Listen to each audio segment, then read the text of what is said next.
जय श्री कृष्ण। जय श्री कृष्ण। जय श्री कृष्ण। जय श्री कृष्ण। श्रीमद् भगवद गीता जी में पृष्ठ नंबर है 56, दूसरा अध्याय, श्लोक नंबर है 33। 56 पृष्ठ नंबर, दूसरा अध्याय, श्लोक नंबर है 33। तो प्रातःकाल हमने पढ़ा था, प्रभु कहते हैं कि धर्म में युद्ध किसी को मिल जावे तो उसके अहोभाग्य है, उसके लिए स्वर्ग के द्वार खुल जाते हैं। अब धर्म में युद्ध क्या है, इसको जानना है, समझना है। धर्म में युद्ध ये है जो परपक्ष से, अन्याय से, अत्याचार से अपने आप गले आ पड़ा हो, अपनी ओर से जिसमें द्वेष से, बैर से, ईर्ष्या से और लोभ से छेड़छाड़ ना की गई हो और केवल अपने स्वाभाविक अधिकार, अर्थ तथा जन समाज के हित के लिए किया जाए, वह धर्म में युद्ध होता है। तो इसलिए हे अर्जुन, ये धर्म में युद्ध है। जैसे शरीर में सेल्फ डिफेंस के लिए दिन रात निरंतर संघर्ष युद्ध होता रहता है और इसके अंदर विषैले जंतु जो होते हैं उनको मारने के लिए विशेष रक्ताणु जो होते हैं दिन रात संघर्ष करते हैं, उनको मारते हैं। इसी से शरीर चलता है, स्वस्थ रहता है। और यही क्रिया अगर जन समाज के लिए हो, देश के लिए हो, जाति के लिए हो, समाज के लिए हो, जैसे शरीर में चलती है, तो समाज का, जाति का, धर्म का, देश का कल्याण हो जाता है। जैसे हम रक्षा करते हैं अपने शरीर की, इसी प्रकार समाज की, जाति की, देश की रक्षा करनी हमारा धर्म है, हमारा कर्तव्य है। इसको करते रहना चाहिए। अब आगे समझना है। महाराज ने कहा, ऐसा जानते हुए अभी अब यदि तू इस धर्म में संग्राम को नहीं करेगा तो अपने धर्म को, कर्तव्य पालन को और अपनी कीर्ति को त्याग कर केवल पाप को ही पाएगा। इससे तू अपने धर्म और यश को छोड़कर पतित हो जाएगा। जिस कर्म से मनुष्य में बुद्धि बल का, विवेक विचार का, शक्ति सामर्थ्य का, आत्मा का, जाति बंधु का, कर्तव्य और समाज का पतन हो जाए, वह कर्म पाप कहा गया है। अब पहले कह दिया, जैसे निज रक्षा के लिए, अपनी रक्षा के लिए व्यक्ति दिन रात संघर्ष करता है, तत्पर रहता है और जागृत रहता है, इसी प्रकार हमारा धर्म, हमारा कर्तव्य समाज के प्रति भी है, जाति के प्रति भी है, देश के प्रति भी है। और सदा अगर तू कहते हैं, प्रभु कहते हैं, तू इसके अपना मोहवश कर्तव्य करेगा, तू त्याग करेगा, तेरी कीर्ति खत्म हो जाएगी। तू सम्मानित मनुष्य है, समाज में साख रखता है, इज्जत रखता है, और तू ऐसा कर्म जो कर्तव्य कर्म है छोड़ दे मोह के कारण, तो लोग तेरी निंदा करेंगे और सदा रहने वाली तेरी अपकीर्ति को लोग वर्णन करते रहेंगे। सम्मानित मनुष्य का अपयश उसके लिए मरने से भी बढ़कर और दुखदायक हुआ करता है। सम्मानित मनुष्य का जो जीवन होता है, अपयश अगर मिले, उसका जीवन बोझ होता है उसके लिए। इसलिए तेरा धर्म है, तेरा कर्तव्य है, तू अपनी कीर्ति को बचाने के लिए अपने कर्म की ओर बढ़। धर्म में अपयश को लोग में मान्य हो, क्षत्रिय मरने से भी बहुत बुरा मानते हैं। बड़े सेनापति तो तुझे भय से, रण से हटा हुआ मानेंगे। वह यही नहीं मानेंगे तू बंधु प्रेम में और दया के कारण संग्राम से हट गया है। जिनमें तू सम्मान पा चुका है, उनकी दृष्टि में हल्का हो जाएगा, वह तुझे तृण तुरने तुच्छ मानने लग जाएंगे। और दुर्योधन आदि तेरे शत्रु तेरे समर्थ्य की निंदा करते हुए तुझको बहुत कुवचन कहेंगे। तेरे लिए इससे बढ़कर दुख क्या है, क्या होगा? निंदा तेरे लिए बहुत ही दुखदायी हो जाएगी। इस कारण तू धर्म से पत न हो और अपनी सुकीर्ति को कायरता की कालख का कलंक ना लगा। तो क्या कहते हैं कि प्रभु, अपनी सुकीर्ति को कायरता का कलंक ना लगा। लोग तेरे को ये कहेंगे तू कायर है, तू डर के भाग गया है, लोग ये नहीं कहेंगे कि बंधु प्रेम के कारण तू पीछे हट गया है। और तेरा जो शत्रु है दुर्योधन, वह तेरी खिल्ली उड़ावेगा, तेरा मजाक करेगा और तेरी निंदा करेगा और बहुत कुवचन कहेगा जो तू सहन नहीं कर पावेगा। हे कुंती पुत्र, ये निश्चय रख कि यदि तू धर्म में संग्राम में मारा गया तो स्वर्ग को ऊंची गति को पाएगा, और जीत कर यदि तेरी विजय हो गई हो तो पृथ्वी को भोगेगा, तब तू राज्य को प्राप्त कर लेगा। इस कारण युद्ध के लिए निश्चय करके तू खड़ा हो जा। सुख दुख को, हानि लाभ को, जय पराजय को समान जानकर फिर तू युद्ध के लिए लड़। इस प्रकार सम एक रस मानस देशी हो जाने से तू पाप को नहीं प्राप्त होगा। क्योंकि अर्जुन ने कहा मैं अपने कर्म में पाप दिख रहा हूं। प्रभु कहते हैं पाप राग द्वेष के अधीन होकर अगर कर्म किए जामे तो पाप दोष लगते हैं। कर्तव्य बुद्धि से कर्म किए जामे उसमें पाप भी हो जावे, वह पाप नहीं होता है, वह धर्म में युद्ध होता है। तो इसलिए अपने कर्तव्य का पालन कर। निर्वांत जल तथा दीपक की ज्योति की भांति जो जन सुख दुख हानि लाभ जीत हार में सम रहता है, डामाडोल नहीं होता और अपने कर्तव्य कर्म में दृढ़चित्त बना रहता है, वह पाप और दोष से लिप्त नहीं होता। पाप तो राग द्वेष रूप मानस विकारों की विषमता से कर्म करने पर ही लगा करता है। लोभ और बैर भाव आदि विकार आत्मा की समता भंग करते हैं और वे विकार प्रकृति के रजोगुण और तथा तमोगुण में गिने गए हैं। प्रकृति के गुणों से रहित आत्मा तो स्वच्छ स्फटिक के समान है। जैसे स्फटिक के समीप जिस रंग के पुष्पों की अंजलि रखी जाए उसमें वही दिखने लग जाता है, इस प्रकार आत्मा की प्रकृति के जिस गुण के साथ संबंध हो वही गुण उसमें बसने लग जाते हैं। आत्मा को तो स्फटिक के समान बताया है कि जैसा भी रूप उसमें दिखाओ उसमें वह रूप दिखाई देने लग जाता है। जैसा संग करने लग जाता है वैसा रंग उस पर चढ़ जाता है। मनोवृत्ति उसी का आकार धारण कर लेती है। इसलिए जो मनुष्य सम रहकर केवल कर्तव्य कर्म करता है, बैर आदि की माया से ऊपर आत्मा में स्थिर होता है, उस अवस्था में उसको पाप स्पर्श नहीं करता।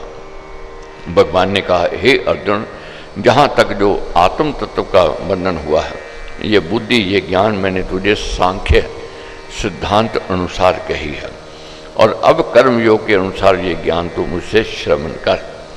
जिस बुद्धि से कर्म योग से युक्त होकर तू कर्मों के बंधन को तोड़ देगा। सांख्य ज्ञान का तात्पर्य ये है कि गिनती करने से जो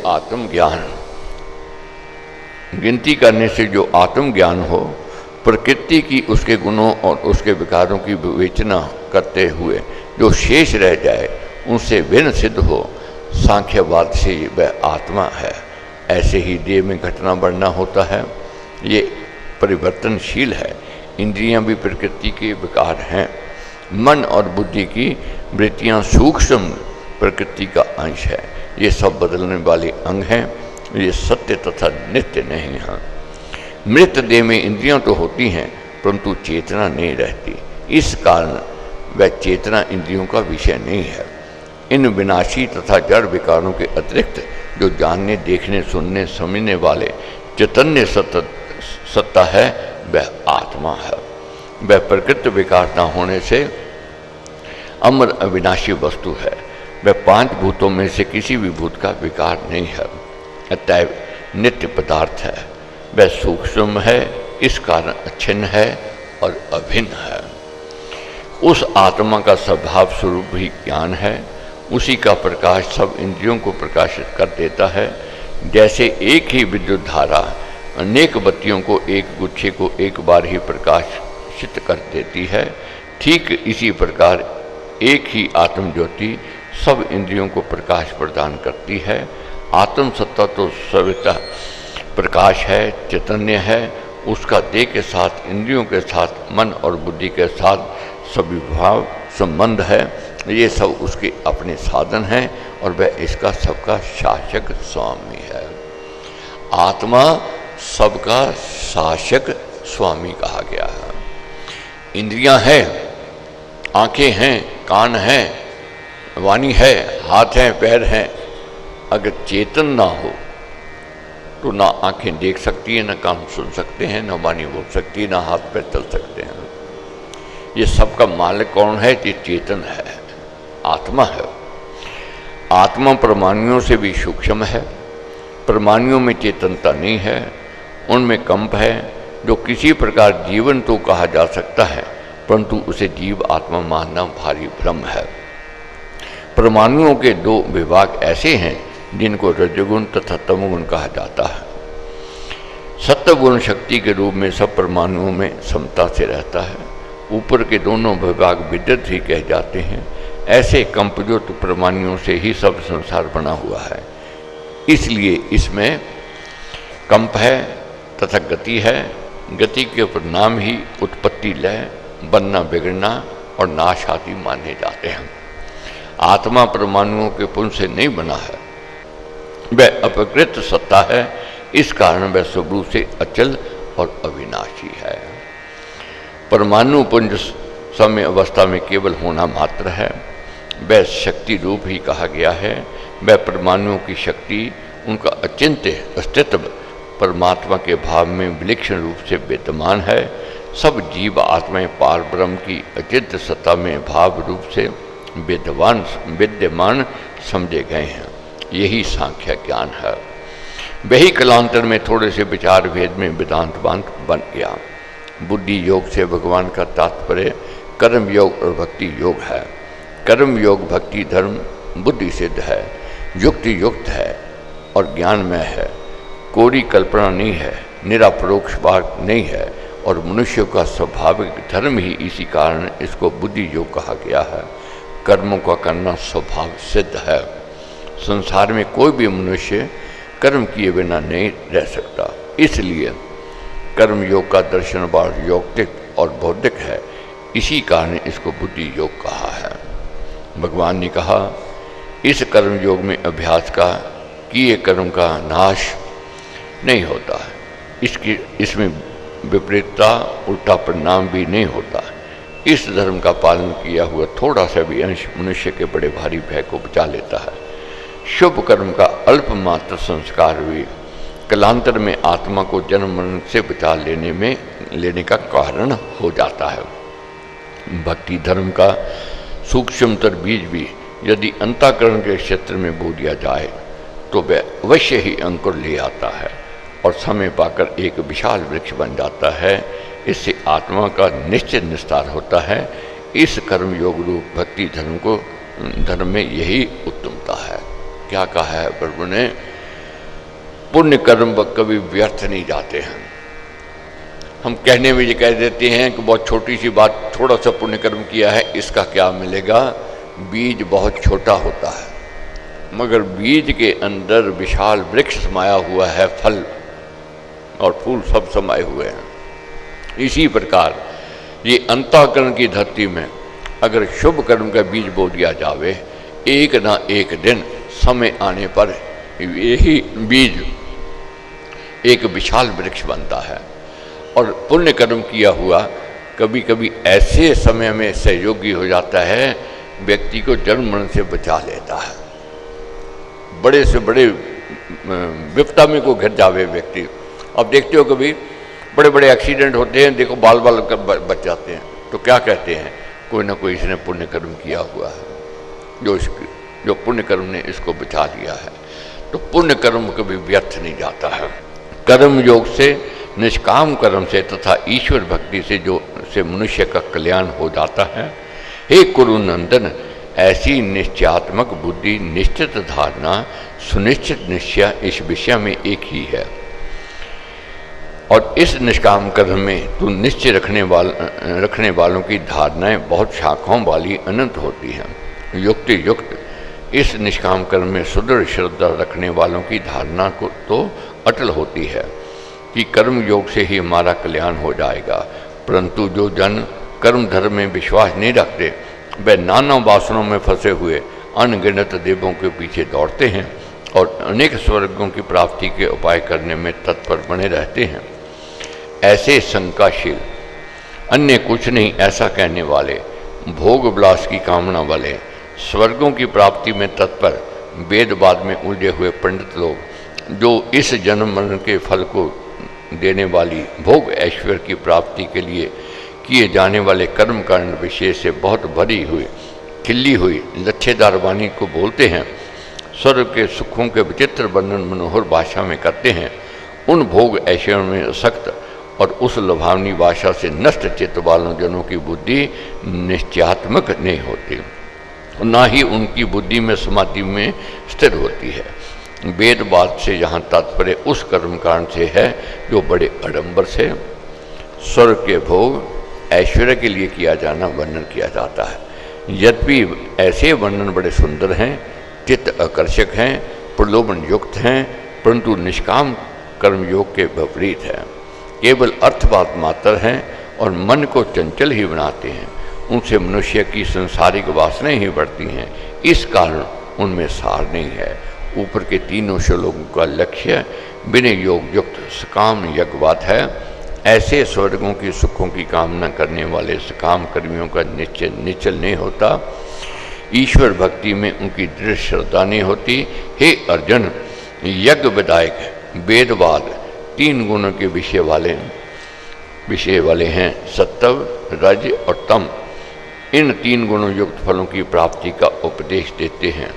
तू तीनों गुणों से अतीत हो जा, निष्काम कर्म से ब्रह्मी अवस्था में स्थिर हो, तू सुख दुख आदि द्वंद्वों से रहित हो, सदा शुद्ध भाव में रह, किसी वस्तु के प्राप्त करने और प्राप्त पदार्थ के संभालने में बिखेड़े से निश्चिंत हो और आत्मपरायण हो जा। किनारों तक भरे हुए सरोवर में जितना जल होता है उतना ही वह सारा ही उपयोगी हुआ करता है, किसी न किसी काम में उपयुक्त किया जाता है।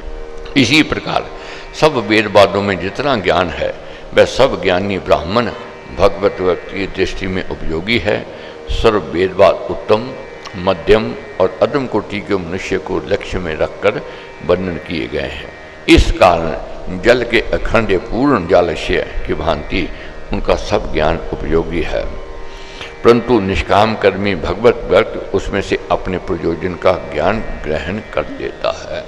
सरोवर में जितना जल है वह किसी न किसी काम आता ही आता है, वह व्यर्थ नहीं जाता है। और इसी प्रकार ये ज्ञान है ग्रंथों में, ज्ञान खाली नहीं है, ज्ञान कुछ न कुछ देकर ही जावेगा। ज्ञान की आप समझ रहे हैं, पढ़ रहे हैं, बहुत बातें हमारे दिमाग से निकल जाती हैं, ऊपर से निकल जाती हैं। घबराना नहीं इस बात को, खाली हाथ नहीं जामेंगे, कुछ ना कुछ लेकर के जामेंगे। जितने ग्रंथ लिखे जाते हैं उत्तम, मध्यम और अधम व्यक्तियों की अनुसार लिखे जाते हैं, अपनी अपनी विवेक बुद्धि के अनुसार वह उसमें से ग्रहण कर लेता है। जैसे सरोवर का जल किसी न किसी काम में आता है, इसी प्रकार ज्ञान है, ये व्यर्थ नहीं जाता है, ये किसी न किसी काम में आता ही आता है। इस प्रकार सकाम कर्म का सार मर्म बताकर महाराज ने कहा, कर्म ही में कर्तव्य पालन करने में ही तेरा अधिकार है। कर्म से उत्पन्न हुए फलों में तेरा अधिकार कदाचित भी नहीं है। तू कर्मों के फलों का कारण ना बन, सकाम कर्म ना कर, और कर्म ना करने से भी कर्म त्याग में भी तेरा संग मनोवृत्ति का झुकाव ना हो। तेरे वश की बात कर्म करना ही है, तू स्वयं ईश्वर नहीं है, इसलिए कर्मों के फलों में तेरा अधिकार नहीं है। किस कर्म का कितना फल कितना किस काल हो, ये बात ईश्वर के अधीन है।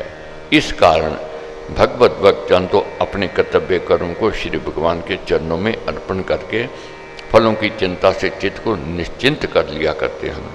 तू फलों की लालसा से कर्म करना छोड़ दे, कर्तव्य पालन करते हुए पुण्य पाप के फलों के जटिल जाल में ना पड़, और धर्म मार्ग में कर्तव्य कर्म करते समय नरक आदियों के फलों की निरर्थक कल्पना करके अपने कर्म का त्याग कभी ना कर।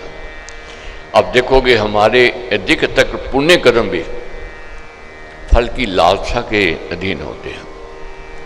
कोई भी फल पुण्य कर्म करने लगते हैं, यज्ञ करने लगते हैं, दान करते लगते हैं, कोई परोपकार का कार्य, सेवा का कार्य करने लगते हैं, साथ में अपना स्वार्थ रख लेते हैं, मेरे को ये मिल जावे। और उसकी प्राप्ति की लालसा बनी रहती है। ये सकाम कर्म है। निष्काम कर्म क्या है? कर्म कर दिया, अपनी ड्यूटी है, फल की इच्छा नहीं है। फल की इच्छा क्यों नहीं है? ये हमारे हाथ में नहीं है, ये मालिक ने अपने हाथ में रखी है। मैंने इस पुण्य कर्म का फल कब देना है, कितना देना है और किस समय देना है। अब देखोगे बहुत बार ऐसा होता है, हम लोग बहुत यत्न करके, प्रयत्न करके, कोशिश करके, बड़े विवेक के साथ, बड़ी सूझबूझ के साथ, बड़ी सलाह मशवरा करके कार्य करते हैं और वह काम उल्ट हो जाता है। बहुत दुखी होते हैं। क्या कहते हैं? मैंने पुण्य कर्म भी किए, दान पुण्य भी किया, सेवा भी की, यज्ञ भी किए, तो मेरे को क्या मिला? मेरे को कुछ नहीं मिला। मगर समय पर, समय आने पर जब देखते हैं ये हमारी गलती थी और परमेश्वर ने गलती का सुधार किया, और परमेश्वर ने, हमने थोड़ा मांगा था, उसने ज़्यादा दे दिया। मेरे को याद है पिछले दिनों की बात है कि एक यहाँ रिश्ता जुड़ा, लड़के लड़की का सगन हो गया। अब सगन हो गया, बहुत सूझबूझ के किया, बहुत जान पहचान के किया, बहुत सलाह मशवरे से किया, बहुत अच्छा समझ करके किया, मगर वह टूट गया। रिश्ता टूट गया, बहुत दुखी हुए, बहुत विषाद आया। ये क्या हो गया? समय लगा, देर लग गई, लड़की वैसी की वैसी घर में, मगर मालिक ने कि उसको कहीं और भेजना था, बहुत बड़े घर में भेजना था। वह जो घर था जहाँ रिश्ता जोड़ा था वह छोटा था कि लड़की की इज्जत करने वाला नहीं था, मगर मालिक ने वो घर देना था जहाँ लड़की की इज्जत वहाँ साख थी और बहुत अमीर था, बहुत बड़ा घराना था। और जहाँ रिश्ता जोड़ा उन्होंने एक बार नहीं पूछा कहीं आपका रिश्ता टूटा या नहीं टूटा। क्यों? मालिक ने वहाँ जोड़ना था। वह मालिक सहायक बनता है। फिर सब हम याद करते हैं, ओहो हम तो गलती कर रहे थे। मालिक ने ठीक सोचा था, उस समय दुख लग रहा था, मगर उसने तो दुख के पीछे जो सुख छिपा हुआ था उसका हमें ज्ञान नहीं था। बहुत बार देखे मुसाफरी करने लगते हैं, गाड़ी छूट गई, पछताते हैं, अरे ये क्या कर दिया, गाड़ी छूट गई, मेरा तो नुकसान हो गया। पता चलता गाड़ी का तो आगे एक्सीडेंट हो गया। फिर कहते हैं मालिक अच्छा किया तूने मेरी गाड़ी छुड़वा दी, नहीं एक्सीडेंट हो जाना था। बहुत बार व्यापार में हम सौदा कर लेते हैं, सौदा टूट जाता है, दुखी होते हैं, मगर बाद में पता चलता है जिसके साथ सौदा किया तो उन्होंने तो रुपये तेरे हड़प जाने थे, तेरा तो और नुकसान हो जाना था। तो मालिक जानता है पुण्य कर्मों का फल कब देना है, कितना देना है, किस समय देना है। तो इसलिए हमने तो यज्ञ करना है। बार बार मैं एक ही बात कहता हूँ, उस मालिक के आगे यही प्रार्थना किया करो, हमारे से यज्ञ करवाओ, हमारे से दान करवाओ, हमारे से सेवा करवाओ। केवल भाव बदलना है और कुछ नहीं। प्रभु यही इसको अर्जुन के माध्यम से हमें समझा रहे हैं कि अर्जुन तू अपने भाव को बदल दे। तू मारने वाला कौन है और तेरे को मरवाने वाला कौन है? कोई नहीं है। तेरी जो ड्यूटी है, तेरा जो कर्तव्य है वह तू कर, उससे पीछे मत हट। अब यश अपयश, हानि लाभ, जन्म और मरण ये सब विधाता के हाथ में है, परमेश्वर के हाथ में, हमारे में हाथ में नहीं है। कौन नहीं चाहता यश मिले?